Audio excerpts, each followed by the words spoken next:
नमस्कार दोस्तों, आप सभी का हमारे YouTube channel help desk Chhattisgarh में एक बार फिर से स्वागत है।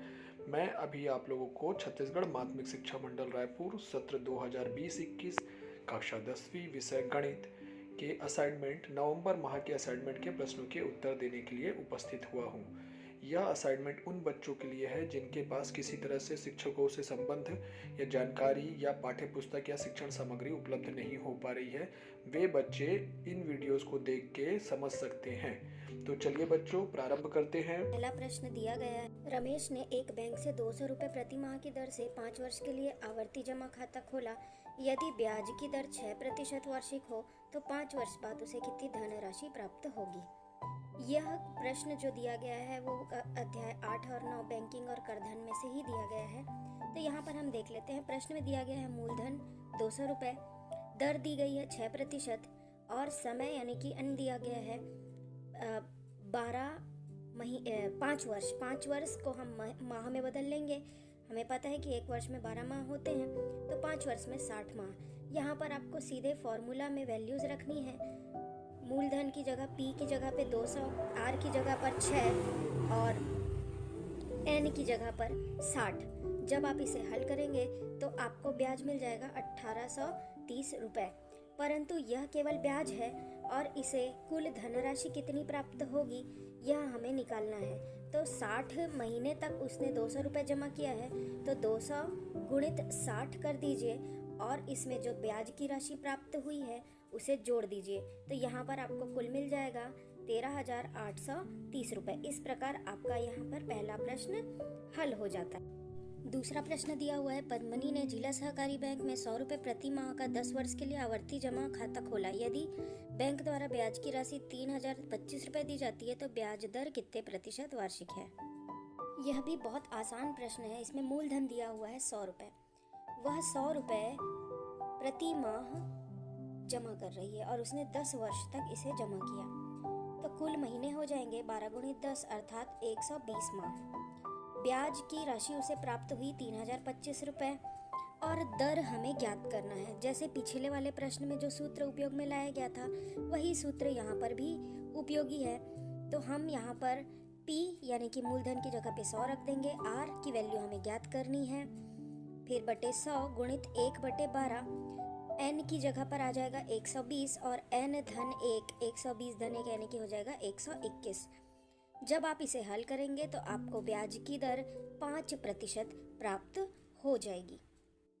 अगला प्रश्न दिया गया है, श्याम ने 20,000 रुपये 2 वर्ष के लिए सावधि जमा खाते में जमा कराए। यदि ब्याज की दर 6% वार्षिक हो तो ब्याज 6 माही संयोजित होता है, तो नियत तिथि पश्चात मिलने वाली धनराशि कितनी होगी।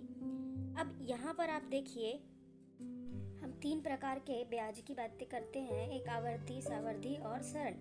तो यहाँ पर ये सावधि जमा खाता के बारे में पूछा गया है। सावधि जमा खाता कम समय के लिए होता है और इसमें पैसा ज़्यादा रहता है, जबकि आवर्ती में समय अधिक रहता है और पैसा कम। तो यहाँ पर आप इसके लिए जो सूत्र है मिश्र धन के लिए वो निकाल लेते हैं। देख लीजिए, मूलधन दिया हुआ है 20,000, समय दिया हुआ है 2 वर्ष। जैसा कि हम जानते हैं एक वर्ष में 2 छमाही होती है, तो 2 वर्ष में कुल 4 छमाही हो जाएगी। दर यहाँ पर 6% दिया हुआ है, वार्षिक है, तो छमाही दर हो जाएगा 3%। तो अब इसके बाद आपको सीधे फॉर्मूला में केवल वैल्यू रखनी है।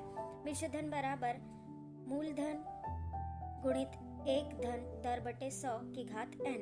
तो यहाँ पे P की जगह पे 20,000, 1 धन R छमाही वाला लेंगे तो 3/100, पूरे की घातांक आ जाएगा 4। और जब आप इसे हल करेंगे तो इसका उत्तर आता है 22,510.17 रुपये, जिसे मैंने यहाँ पर 22,510 ही लिख दिया है। आप 22,510.17 भी लिख सकते हैं। आगे के प्रश्न त्रिकोणमिति से पूछे गए हैं, जिसमें अगला प्रश्न है, sine theta upon 1 plus cos theta plus 1 plus cos theta upon sine theta is equal to 2 cosec theta. ये हमें सिद्ध करना है। तो ये बड़ा ही आसान प्रश्न है। यहाँ पर इसे देखिए, हमने हल किया हुआ है। आप इसका लेफ्ट हैंड साइड लेकर चलिए और इसके बाद फिर लेफ्ट हैंड साइड में देखिए, sign theta upon 1 plus cos theta plus 1 plus cos theta upon sine theta दिया हुआ है।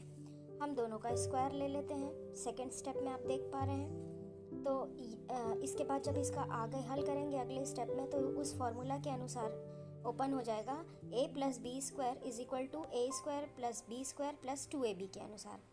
तो तीसरे वाले स्टेप में आप देख पा रहे हैं sine square theta plus 1 plus cos square theta plus 2 cos theta बटे sine theta plus sine theta into cos theta दिया हुआ है। इसके बाद हम क्या करेंगे, कॉस स्क्वायर थीटा और साइन स्क्वायर थीटा दोनों को पास ले आएंगे। दोनों का मान जो है वो 1 के बराबर होता है, इसीलिए यहाँ पर अगले स्टेप में 1 धन 2 कॉस थीटा आ गया। इसके बटे में दिया हुआ है sine theta into 1 plus cos theta. अब इसमें ये जो 1 प्लस कॉस थीटा है ये दोनों में अंश और हर दोनों में कॉमन निकल आएगा, तो उसे कैंसिल कर देंगे और हमारे पास वैल्यू आएगी 2 upon sine theta is equal to 2 cosec theta. तो जैसा कि हमको पता है कि 1 बाई साइन थीटा जो है वो कॉसेक थीटा के बराबर होता है, तो इसे हम कॉसेक थीटा में चेंज कर लेंगे और सामने 2 रहेगा जो कि लेफ्ट हैंड साइड के बराबर है। इस प्रकार यह सिद्ध हो जाता है। अगला प्रश्न है, समीकरण हल कीजिए। Cos theta upon 1 minus sine theta plus cos theta upon 1 plus sine theta is equal to 4। अब यहाँ पर समझना ये है कि इसमें हल क्या करना है। इसमें आप लोगों को अननोन वैल्यू यानी कि थीटा की वैल्यू निकालनी है। तो आप इसे कैसे निकालेंगे ये देख लेते हैं। यहाँ पर हम कॉस थीटा कॉमन लेके बाहर कर लेते हैं और ये आ जाता है 1 upon 1 minus sine theta plus 1 upon 1 plus sine theta. अब ये जो स्क्वायर ब्रैकेट के अंदर जो वैल्यूज़ हैं उसे हमको हल करना है। तो जब हम इसे हल करते हैं तो नेक्स्ट स्टेप में आपको मिलता है cos theta into 1 plus sine theta plus 1 minus sine theta upon 1 minus sine theta into 1 plus sine theta. ये बिल्कुल सामान्य जैसे आप भिन्नात्मक संख्याओं का योगफल करते हो वैसे ही किया गया है, इज इक्वल टू 4।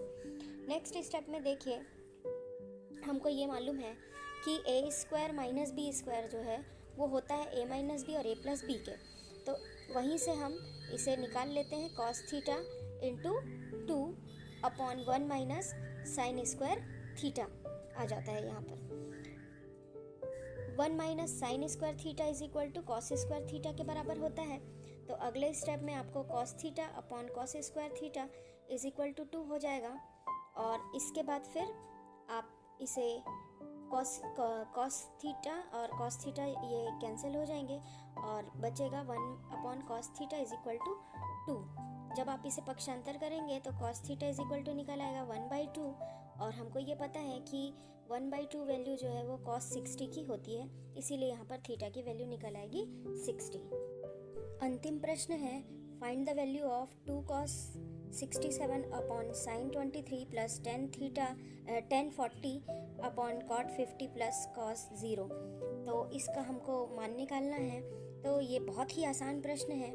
इसमें हम cos 67 को cos 90 माइनस 23 भी लिख सकते हैं और 10 40 को 10 90 माइनस 50 भी लिख सकते हैं। तो इस प्रकार जब करते हैं तो यहाँ पर हमको वैल्यू मिलती है 2 इंटू ये cos 90 माइनस 23 हो जाता है साइन 23 के और 10 90 माइनस 50 हो जाता है cot 50 के। दोनों कैंसिल हो जाएंगे और लास्ट में हमको वैल्यू मिलेगी 2 + 1 + 1 इज इक्वल टू 4। तो ये बहुत ही आसान प्रश्न था। और अधिक जानकारी के लिए हमारे YouTube channel help desk Chhattisgarh को सब्सक्राइब करिए, लाइक करिए और हमसे जुड़े रहिए और अधिक जानकारी प्राप्त करते रहिए। बहुत बहुत धन्यवाद दोस्तों।